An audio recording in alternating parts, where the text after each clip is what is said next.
The big question is why? What prompted you to decide to restrict trading on these names today when, to be fair, there's been some volatile trading happening for the last few days, if not weeks?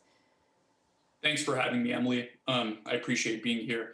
So to be clear, we didn't restrict trading. We restricted buying on about 13 securities on the platform. Customers that held positions in those securities could sell them, and customers also were able to trade the thousands of other securities on Robinhood throughout the time without restrictions.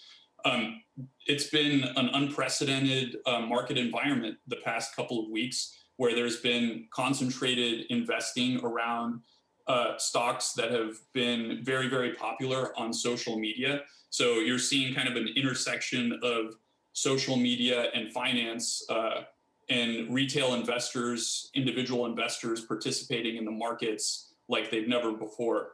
Robinhood has been #1 on the App Store for the past few days. And we've seen growth in activity and volume and a lot of interest specifically around these names. So we had to make a very difficult decision to restrict buying, but it wasn't restricting trading, and customers that had positions could get out of them unrestricted.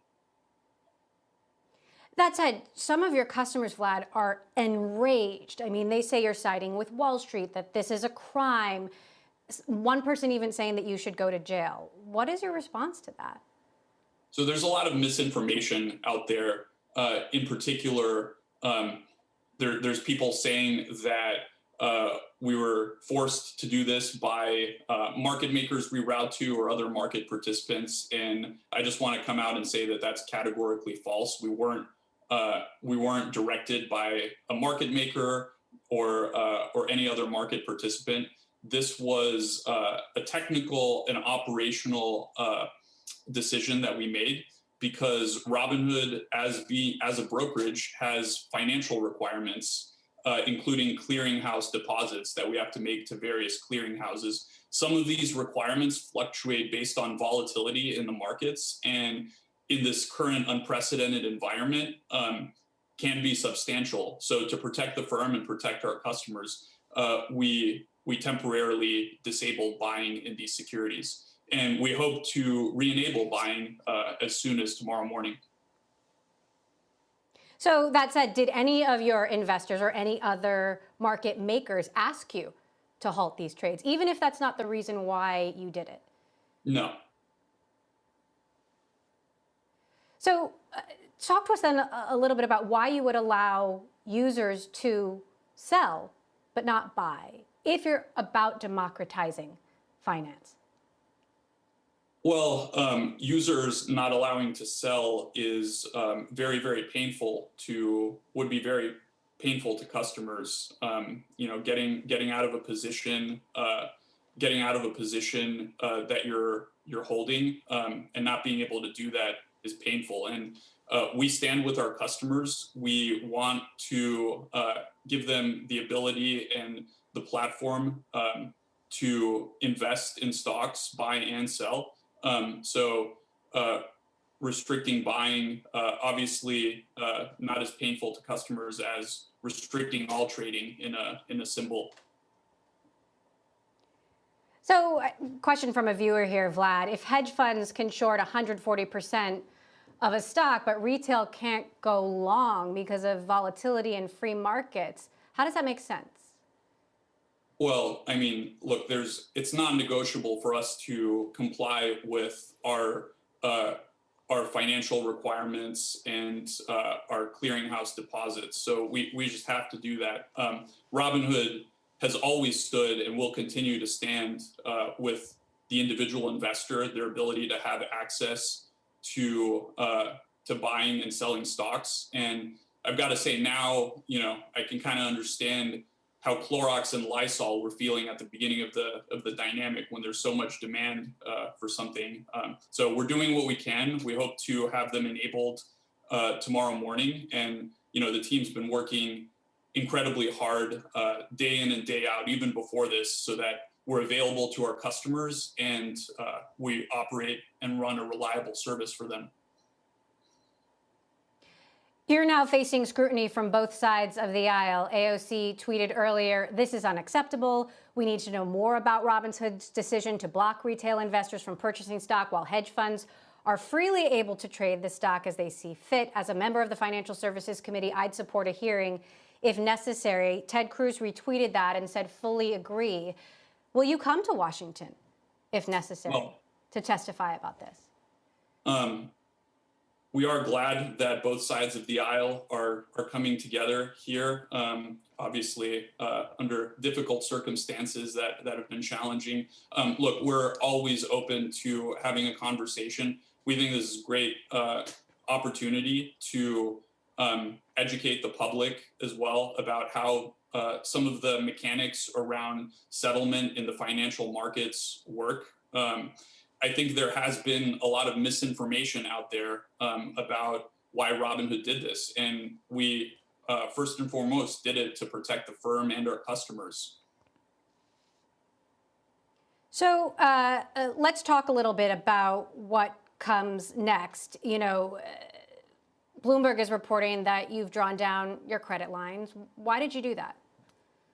Well, going back to the market volatility, which increases the deposit requirements at various clearing houses that we have to deposit cash into, the more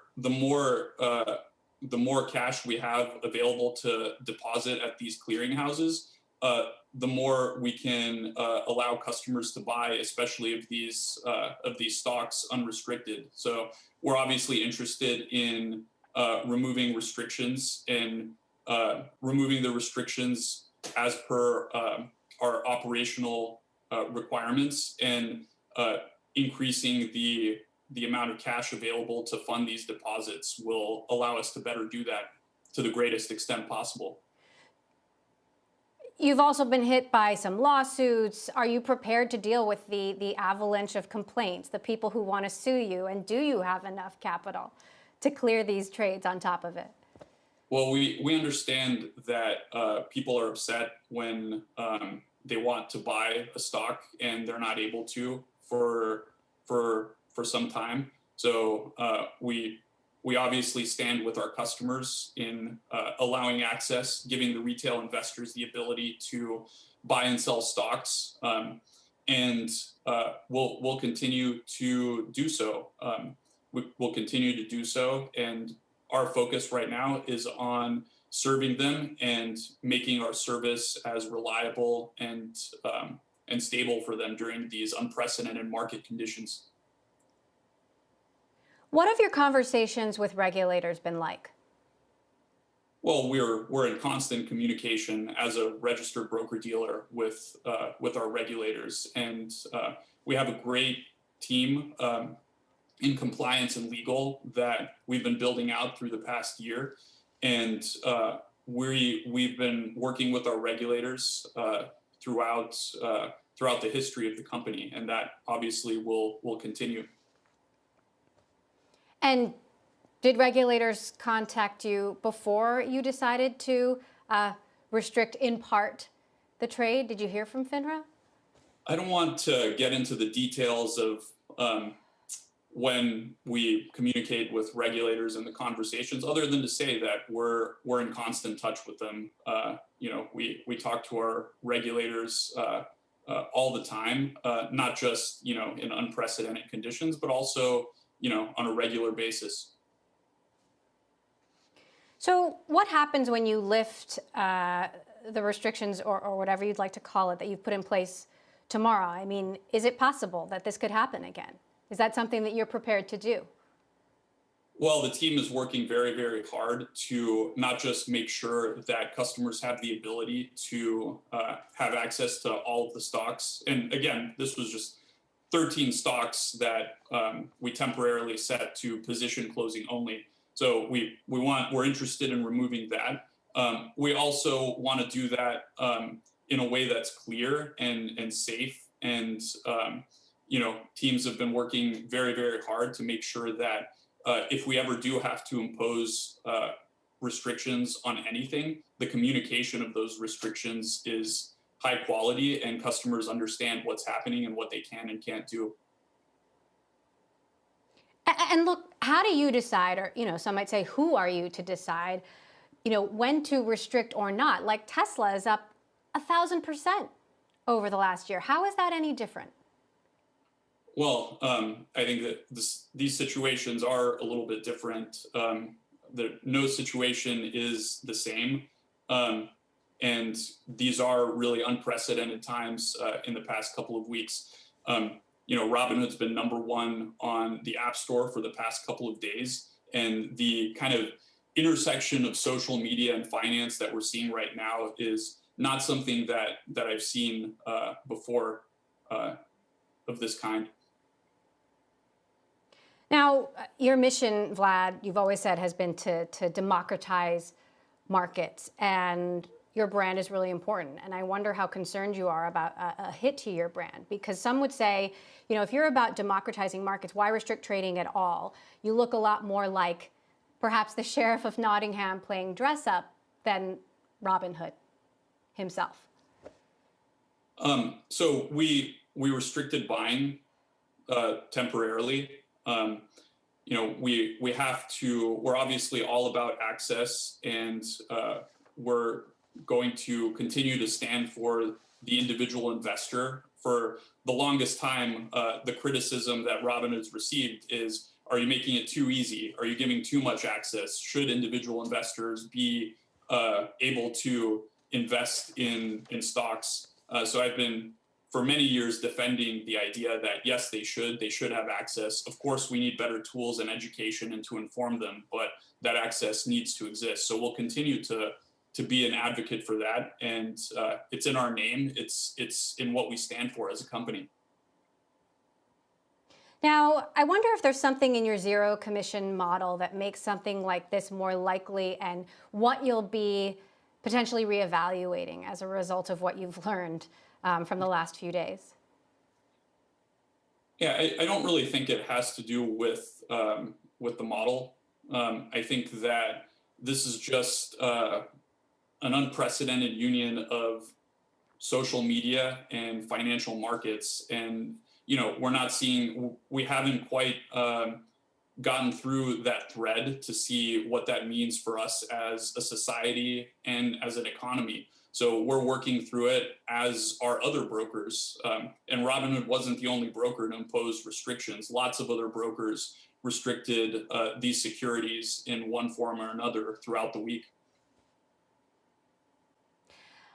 And last question for you, Vlad. Has this impacted your IPO plans at all? I know we reported Robinhood was planning to go public, hoping to go public this year. Has any of that changed? I wish I could talk about that topic. All I can say is that we're committed to serving our customers and building the best possible product. And we raised over $1 billion in capital last year, so our position remains strong.